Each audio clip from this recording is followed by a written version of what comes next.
ओम आकृष्णेन रजसा वर्तमानो निवेशयन्नमृतं मृत्यं च हिरणेन सविता रथेन देवो याति भुवनानि पश्यन्।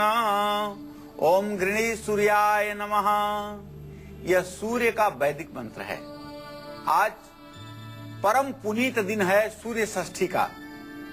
आज जो लोग व्रत करके सूर्य को प्रातः काल और सायंकाल अर्घ्य देते हैं और इस वैदिक मंत्र का 108 बार जप प्रातः काल और सायंकाल करते हैं, निश्चित रूप से भगवान सूर्य की कृपा और छठ देवी की कृपा सदैव ऐसे लोगों के ऊपर बनी रहती है। इनका मान सम्मान बढ़ता है और समाज में यशस्वी होकर के अपने जीवन को जी पाते हैं। पंडित जी बहुत बहुत स्वागत है आपका। धन्यवाद। छठ का पावन पर्व चल रहा है और आज शाम को डूबते सूर्य को अर्घ्य दिया जाएगा और कल सुबह उगते सूर्य को अर्घ्य देकर महिलाएं छठ पूजा का विधि विधान के साथ पूजा करेंगी और इसे पूर्ण करेंगी।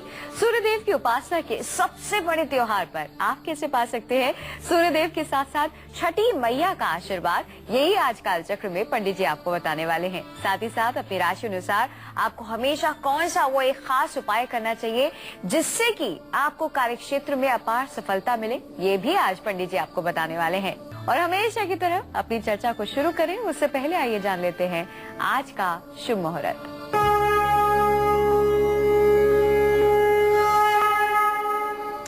8 नवंबर 2013 शुक्रवार, कार्तिक शुक्ल पक्ष की षष्ठी तिथि आज सुबह 8:50 से शुरू हो चुकी है। पूर्वाषाढ़ नक्षत्र आज सायंकाल 5:43 तक रहेगा। राहु काल सुबह 10:30 बजे से 12 बजे तक। आज शाम को सूर्य को अर्घ्य देने का विधान है। आज स्कंद षष्ठी व्रत भी है। आज शाम 5:43 के बाद नया वस्त्र धारण करने का और जीर्णादि गृह पुराने घरों में गृह प्रवेश करने का शुभ मुहूर्त है। आज आपको कौन से खास उपाय करके भगवान सूर्य की कृपा मिलेगी, ये तो हम पंडित से जानेंगे ही, लेकिन सबसे पहले जानते हैं कि छठ पूजा का महत्व क्या है और ये व्रत रखने से आखिरकार हमें फायदा क्या होता है। पंडित जी, कार्तिक मास चल रहा है, कहते हैं दान का मास है और इस मास में जितना भी अच्छे कर्म कर सके, जितना भी दान पुण्य कर सके उतना अच्छा है। और ऐसे में छठ पूजा, इसका क्या महत्व है? देखिए, छठ पूजा का बहुत महत्व है। कार्तिक मास की शुक्ल पक्ष की षष्ठी तिथि को, छठ को सूर्य षष्ठी का व्रत करने का शास्त्रों में विधान वर्णित किया गया। अगर देखा जाए इसकी प्राचीनता को कि ये व्रत कब से शुरू हुआ, तो मैं आपको बताना चाहूंगा जो हमारे शास्त्रों का प्रमाण है उसमें इसकी शुरुआत महाभारत काल में कुंती के द्वारा बताई जाती है। कुंती को एक ऐसा मंत्र प्राप्त हुआ था जिस मंत्र को पढ़ने के बाद वो जिस भी व्यक्ति को या जिस जीव को या जिस देवता को लक्ष्य करती, वह देवता उसके जीवन में आ जाता। इसी दिन कुंती ने सूर्य की आराधना करके और सूर्य को अपने पास बुला लिया था। सूर्य देव ने आकर के उसके पास और कहा कि मैं निष्फल नहीं जा सकता हूँ, इसलिए मुझे कुछ न कुछ आपको देना ही है। तो उन्होंने पुत्र के रूप में कर्ण को कुंती को दिया। तब से इस पूजा का प्रचलन शुरू हुआ है। इसे करने वाली स्त्रियां धन, धान्य, पति, पुत्र और सुख समृद्धि से सर्वदा युक्त रहती हैं। यह लेकिन जो व्रत है ये 3 दिनों का व्रत है। बहुत कड़े नियम और निष्ठा से किया जाता है। ये व्रत आज तीसरा दिन है व्रत का। ये व्रत 3 दिनों तक किया जाता है और काफी कठोर उपवास इसका होता है। नमक नहीं खाया जाता है और यह व्रत निर्जल लोग भी रहते हैं। बिना पानी पिए भी इस व्रत को बहुत लोग करते हैं। तो ये छठ का जो व्रत है ये अस्त होते हुए सूर्य को भी विधि पूर्वक पूजा करके अर्घदान देने का विशेष महत्व बताता है। सप्तमी के दिन अर्थात कल सुबह 6:26 के बाद सुबह महिलाएं नदी या तालाब में प्रातः काल स्नान करके और सूर्य को प्रातः काल उगते हुए सूर्य को अर्घ देती हैं और उसके बाद ये छठ के व्रत की पालना करती हैं और यह व्रत वहीं पर पालना के साथ साथ समाप्त होता है और सभी की मनोकामना पूरी करता है। छठ की पूजा के लिए कौन सा है शुभ वक्त, शुभ समय, आइए पंडित से जानते हैं। पंडित जी, आप बताइए कौन सी घड़ी सबसे शुभ है आज के लिए? आज सायंकाल 5:35 से पहले सूर्यास्त का अर्घ दिया जाएगा, पहला अर्घ दिया जाएगा।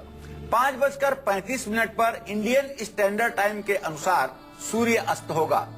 लेकिन अगर आप दिल्ली में अर्घ देना चाहते हैं तो यह 24 मिनट अर्थात 5:57 तक यह समय रहेगा। उसके पहले तक आप अर्घ दे सकते हैं। इसी तरह से यदि आप बंबई में अर्घ देना चाहते हैं तो स्टैंडर्ड टाइम से 37 मिनट का अंतर होगा। तो हमारे कहने का तात्पर्य यह है कि कल 9 नवंबर को सुबह सूर्योदय के समय जो अर्घ दिया जाएगा वह व्रत की समाप्ति का प्रातःकालीन अर्घ होगा। कल 9 नवंबर को छठ पूजा व्रत का पालना भी किया जाएगा। शनिवार को सूर्योदय सुबह 6:48 पर होगा। ये 9 नवंबर शनिवार को 30 साल बाद सूर्य और शनि तुला राशि में मिल रहे हैं। वैसे तो प्रतिवर्ष सूर्य और शनि मिलते हैं, लेकिन 30 साल के बाद शनि अपनी उच्च राशि में और सूर्य अपनी नीच राशि में एक साथ संयोग कर रहे हैं। देखिए, यहाँ पर सूर्य का नीच भंग हो रहा है। नीच भंग कैसे हो रहा है कि सूर्य यहाँ पर अपनी नीच राशि में है और शनि यहीं पर अपनी उच्च राशि में है, इसलिए ये नीच भंग हो रहा है। शनि और सूर्य का यह अद्भुत संयोग निश्चित रूप से परम कल्याणकारी है। 9 नवंबर को सूर्य और शनि दोनों तुला राशि में ही रहेंगे। सूर्य शनि के मिलन के कारण इस बार के छठ पूजा का महत्व और अधिक बढ़ गया है।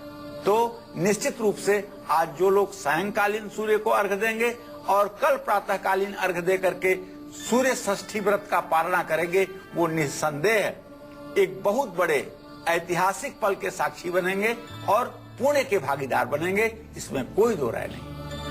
छठी एक ऐसा त्योहार है जहां उगते और ढलते सूर्य की पूजा की जाती है। ऐसे में इस पूजा से कुंडली में भी ग्रहों पर बहुत अच्छा असर होता है। कौन से उपाय छठ पर करके, जिनको करके आप अपनी कुंडली में सूर्य को मजबूत कर सकते हैं, ये बताएंगे हम आपको थोड़ी देर में। लेकिन अभी रुक कर रहे हैं राशियों का दैनिक राशिफल में। सबसे पहले शुरुआत करते हैं हमारी पहली राशि से, जो कि है मेष राशि। जानते हैं कि जो मेष राशि के जातक है उनके लिए कार्यक्षेत्र में सफलता पाने के लिए कौन सा है खास उपाय और कैसा रहने वाला है उनके लिए ये खास दिन। पंडित जी बताइए। आज मेष राशि के जातकों का स्वास्थ्य निस्संदेह अच्छा रहेगा। ऑफिस में आपके कामकाज की तारीफ होगी और आपकी प्रतिष्ठा बढ़ेगी। परिवार के सभी लोग आज आपका सहयोग करेंगे और यदि आप नौकरी करते हैं या नौकरी के लिए प्रयास कर रहे हैं तो आपको इच्छित पद की प्राप्ति होगी, अर्थात मनपसंद पद आपको प्राप्त हो सकता है। आज आपको चाहिए कि आपका दिन अच्छा हो, आपका समय अच्छा हो। इसके लिए आप लाल कपड़े में 1.25 किलो मसूर की दाल बांध करके अपने घर या दुकान में रख लें। निश्चित रूप से इससे आपके सौभाग्य की वृद्धि होगी। जय मां विंध्यवासिनी। चलिए बढ़ते हैं इसी के साथ अगली राशि की ओर। अगली राशि है वृषभ राशि। जानते हैं कि टॉरस के लिए कैसा रहने वाला है आज का दिन और साथ ही साथ कार्यक्षेत्र में सफलता पाने का क्या है अचूक उपाय।